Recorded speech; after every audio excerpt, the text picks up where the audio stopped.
सौधर्म इंद्र जो जो पूरे द्वादशांग का ज्ञाता है, अगले भव से मोक्ष जाने वाला है, बहुत ताकत है उसके अंदर, किसी को भी हिला सकता है। ये सूरज चांद 1 मिनट में उठा के फेंक दे वो सौधर्म इंद्र, और वो भगवान को क्या कर रहा है? स्तुति कर रहा है। इतना ताकतवर व्यक्ति, इतने सारे इंद्र उनके चरणों में नमोस्तु कर रहे हैं, तो तुम क्या करोगे? अब बताओ ये तो भैया क्या करोगे? अरे जब इतने बड़े कर रहे हैं तो हम काहे में, हम तो सबसे पहले करेंगे।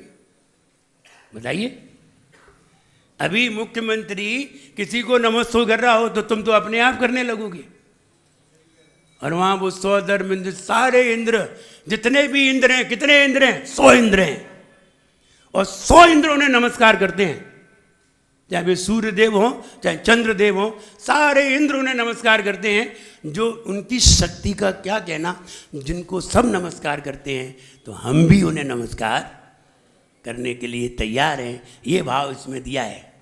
आइए देखते हैं। या संस्तुतः, या संस्तुतः, जिनकी स्तुति, संस्तुतः सम्मानित सही तरीके से, जिनकी सही तरीके से स्तुति, सकल संपूर्ण वांग्मय द्वादशांग, पूरे द्वादशांग के ज्ञाता, वांग्मय द्वादशांग तत्व, उसमें जो सारभूत है तत्व, बोधा, जिसकी बुद्धि से दुद्भूत उत्पन्न हुई है बुद्धि, जिनमें पटुबी, चतुर, होशियार, सुरलोक नाथई, ऐसा देवलोक का इंद्र, ऐसा देवलोक का इंद्र, कैसा?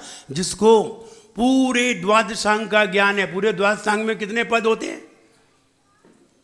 अपने पूरे सारे शास्त्र मिला दें, हिंदुस्तान में नहीं, पूरे विश्व में जितने भी शास्त्र हैं, सारे शास्त्र को मिला दो तो कितने पद होंगे? मालूम है किसी को? देखो, 112 करोड़ 83,58,005 इतने पद होते हैं पूरे द्वादशांग में। कितने? 11283 लिख लीजिए, 11283 58005, 11283 58005 इतने पद पूरे द्वादशांग में होते हैं।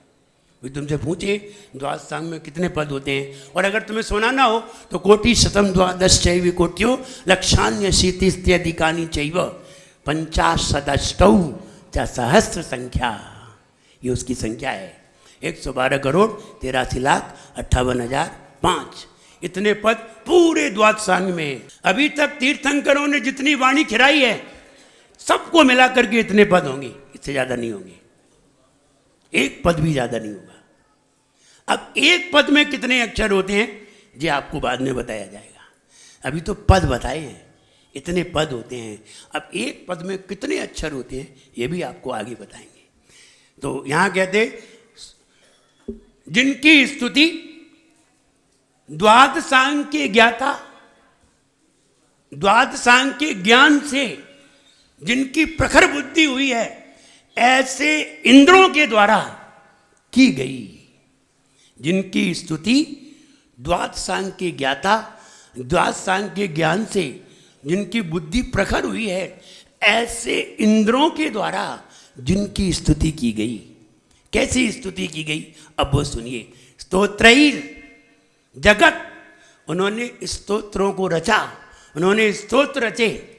और कैसे स्तोत्र हैं? त्रितय, तीनों लोक के चित्त, तीनों लोक के प्राणियों के चित्त को हरई, आकर्षण करने वाली, चित्त को आकर्षित, आकर्षित किसे कहते हैं? वो तुम्हें अपनी ओर खींच ले, उसे आकर्षित कहते हैं। दूसरी ओर न देखने दे, उसे आकर्षित कहते हैं। चिदानंद निर्मल कियो धोय कर्म रज में,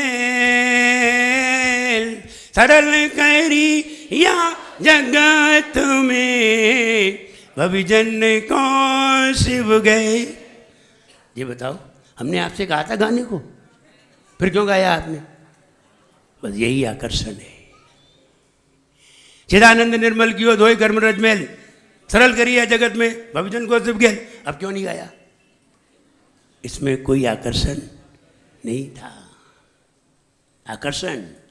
आकर्षण तुम्हें गाने को मजबूर करेगा, और अगर आप गा नहीं पाए तो आकर्षण तुम्हें सुनने को मजबूर करेगा। तुम सुनोगे, और सुन भी नहीं पाए, तुम बहरे हो, गूंगे भी हो, तो आकर्षण तुम्हें देखने को मजबूर करेगा। आकर्षण छोड़ेगा नहीं। यही आकर्षण है। भगवान को लोग देखते रह जाते हैं, समूह शरण में जाते हैं, बिल्कुल मंत्रमुग्ध हो जाते हैं, बिल्कुल शांत बैठे रहते हैं, देखते ही रहते हैं, ऐसा लगता है देखते ही रहो। फिर वो लाइनें याद आती हैं जो हमने कहाँ बनाई थी, याद नहीं आता है। देखते देखते देखना हो गया, देखते देखते देखना हो गया, आपको देखकर आप में खो गया। क्या कहा क्या सुना ये न मालूम हमें, क्या कहा क्या सुना ये न मालूम हमें, तू मेरा हो गया मैं तेरा हो गया। ये दर्शन की लाइनें हैं, बहुत दिन पहले बनाई थी, दर्शन की लाइनें हैं। ये हमारी लाइनें बहुत सारी विनय जी ने चुरा ली हैं। जब हम चंदेरी में थे तब ये कहते थे हम आपकी लाइनें चुरा ले जाएंगे और बम्बई में लाखों रुपए की बेचेंगे, इन्होंने कहा था। तो कहने का मतलब वहाँ बनाते थे और ये खूब लिखते थे। लेकिन जब हम कहते थे तो ये एक बात अपनी लगाते थे। हम कहते ना, आपके द्वय चरण में विनम, मुझे कहते विनय का नमन। तो ये जो ये हाँ, ये ऐसे बोलते थे, मेरी लाइन अपना नाम लगाते थे। तो चित्त हरई रुदारई, सबके चित्त को आकर्षित करने वाली ऐसी स्तुति की। ऐसी नहीं की कि लोग भाग जाएं, ऐसी की कि लोग बैठ जाएं। और हम आपको एक उदाहरण दे रहे हैं। आचार्य विशुद्ध सागर महाराज जब घर पे थे तो एक दिन उन्होंने मेरी पूजन सुनी, एक दिन, दूसरे दिन भी सुनी। वे उसी टाइम पे आ गए जिस टाइम पे हम पूजन करते थे। दूसरे दिन भी सुनी, तीसरे दिन उन पे रहा नहीं गया, वे खुद ही मेरे पास आ गए, बोले हम भी आपके साथ पूजन करेंगे। मेरा स्वागत है। इसे ही कहते हैं प्रभावना। एक व्यक्ति दूसरे को भी खींच ले, इसे ही कहते हैं प्रभावना, और इसे ही कहते हैं आकर्षण, कि उसने खींच लिया उसे और फिर वो मेरे साथ पूजन करने लगे, और पूजन करते करते वो आगे निकल आए। तो कहने का मतलब ये है, अच्छे ढंग से भगवान का गुणगान करिए, रोइए मत, और मौन से भी मत करिए। मौन से भगवान की स्तुति नहीं होती, गुणगान मुंह से गा करके होती है। अच्छा गाइए, मौन से मत करिए। मौन से स्तुति होती ही नहीं है, मौन से ध्यान होता है, मौन से स्तुति नहीं होती। स्तुति को गा के करिए। इसलिए हरई चित्ते चित्त हरई रुदारई, उदार, उदार माने विशाल, विशाल इंद्रों के द्वारा विशाल स्तुति की गई और सबके चित्त को हरने वाली। अब कह रहे तोष्ये, इसलिए आई विल डू प्रेयर, मैं भी आपकी स्तुति करूंगा। क्या कह रहे हैं आप? मैं भी स्तुति करूंगा। करूंगा में विल लग गया, और विल लगते ही विल पावर बढ़ता है। समझिए, विल लगते ही विल पावर बढ़ता है। विल लगते ही हमारा भाव मजबूत बनता है। करना चाहिए, हाँ पूजन करना चाहिए, ये उपदेश है। इसमें तुमने ये नहीं कहा कि मैं करूँगा, करना चाहिए, हाँ तुम भी करो, हम करें या ना करें। हाँ पूजन करना चाहिए, अभिषेक करना चाहिए, ये महाराजों के वचन है, उपदेश है।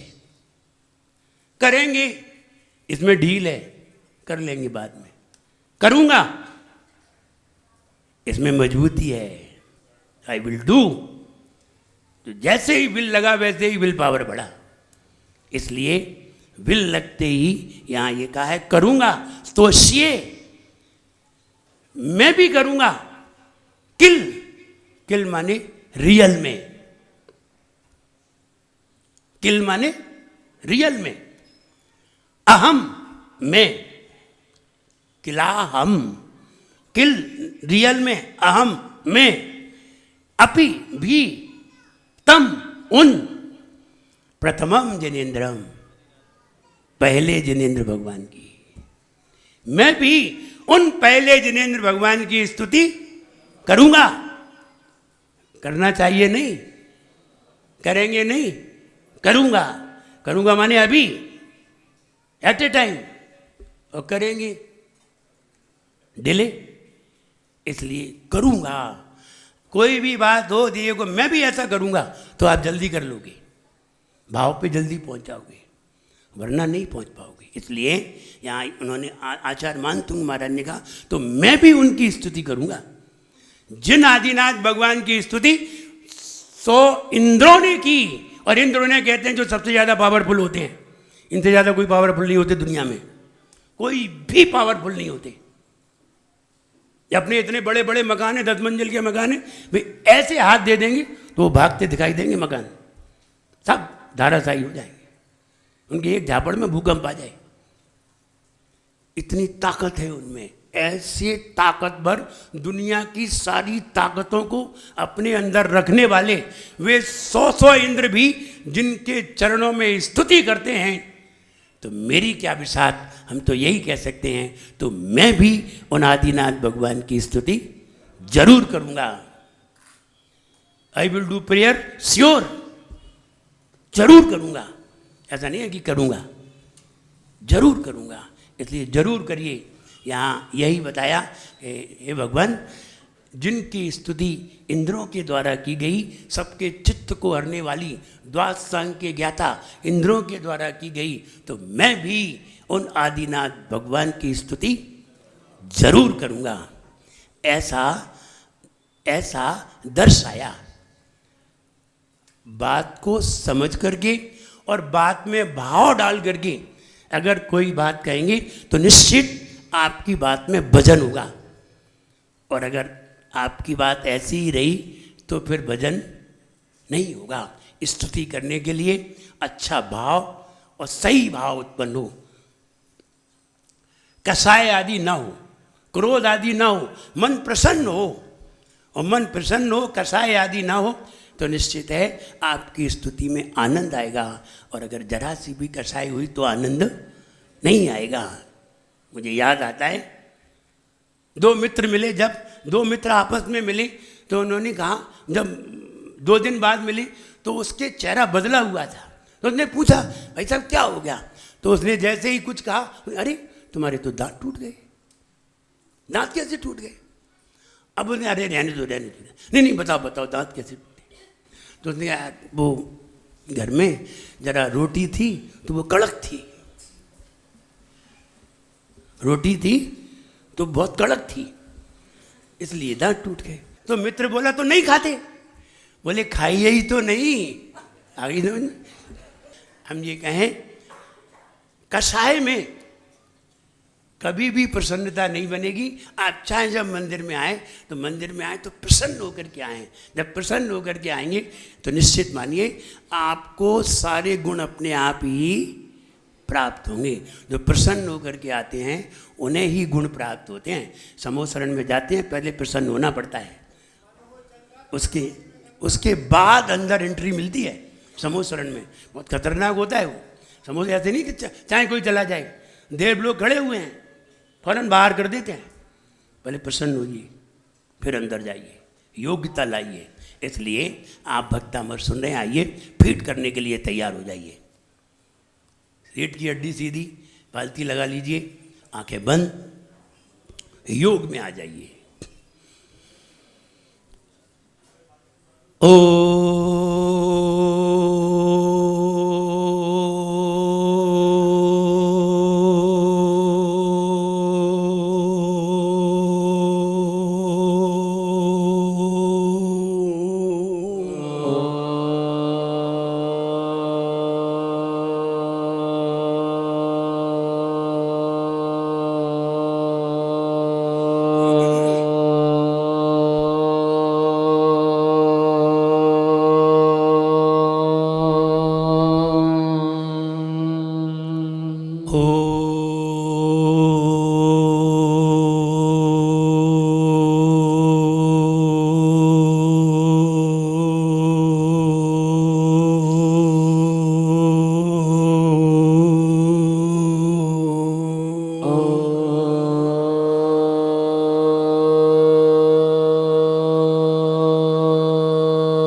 आंखें बंद। आपका शरीर भी एक दूसरे से टच ना हो और जो हम बोलें उसे अंदर अंदर अपने अपने अंदर ले आएं और उसे अंदर ही रिपीट करें जो हम बोलें। जब हम रिपीट करने को बोलें तब आप मुंह से जोर से बोलें। हे भगवान सबके मन को हरने वाली, हे भगवान सबके मन को हरने वाली आपकी सुंदर स्तुति द्वादशांग के ज्ञाता इंद्रों के द्वारा की गई। हे भगवान सबके मन को हरने वाली आपकी सुंदर स्तुति द्वादशांग के ज्ञाता इंद्रों के द्वारा की गई। हे भगवान सबके मन को हरने वाली आपकी सुंदर स्तुति द्वादशांग के ज्ञाता इंद्रों के द्वारा की गई। तो मैं भी निश्चय से आपकी स्तुति जरूर करूंगा, तो मैं भी निश्चय से आपकी स्तुति जरूर करूंगा। हे भगवान सबके मन को हरने वाली आपकी सुंदर स्तुति द्वादशांग के ज्ञाता इंद्रों के द्वारा की गई।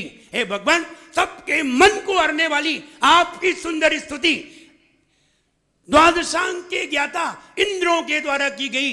तो मैं भी निश्चय से आपकी स्तुति जरूर करूंगा, तो मैं भी निश्चय से आपकी स्तुति जरूर करूंगा। रिपीट। हे भगवान सबके मन को हरने वाली आपकी सुंदर स्तुति इन द्वादशांग के ज्ञाता इंद्रों के द्वारा की गई। तो मैं भी निश्चय से आपकी स्तुति जरूर करूंगा। हे भगवान सबके मन को हरने वाली आपकी सुंदर स्तुति द्वादशांग के ज्ञाता इंद्रों के द्वारा की गई। तो मैं भी निश्चय से आपकी स्तुति जरूर करूंगा। हे भगवान सबके मन को हरने वाली आपकी सुंदर स्तुति द्वादशांग के ज्ञाता इंद्रों के द्वारा की गई।